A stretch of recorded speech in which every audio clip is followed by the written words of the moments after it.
to this edition of the Israel Homeland Security Special Report. Today we have in the studio with us Dr. Noa Agmon, researcher at BIU. In your research, what have you learned about the role of robots on future battlefields?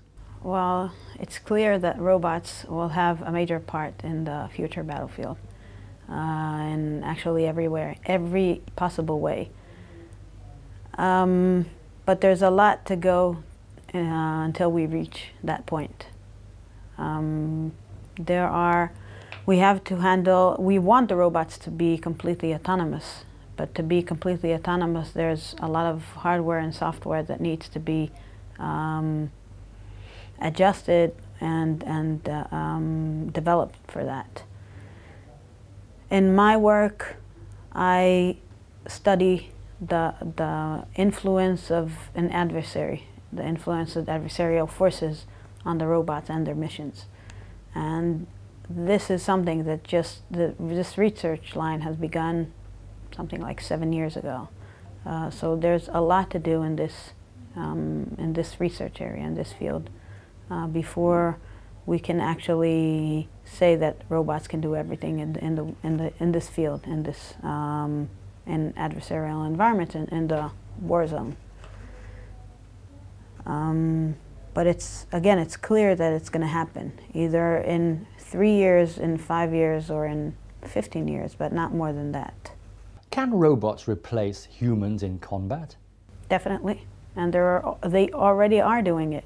UAVs are taking a huge part in the skies, and you know, they say that this current combat airplane, the new one that is coming to Israel, is the last manned aircraft that it's going to be, because for most missions you don't need a person there.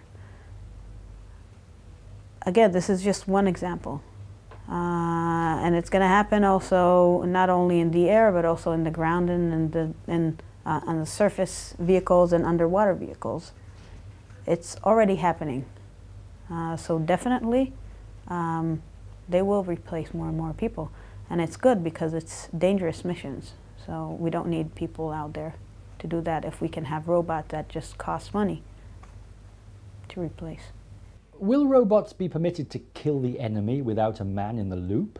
Well, this is not for me to decide. We're giving the robots the tools to make any decisions they want. Of course, there has to be regulations on these things, but it's not up to me. I'm just creating the tools. Is Israel a leading force in robotic systems? Intelligent robotic systems, I can definitely say that yes. Israel is one of the leading countries in artificial intelligence in general, and is taking a very major part in the intelligent robotic system community. Well, thank you very much for your time.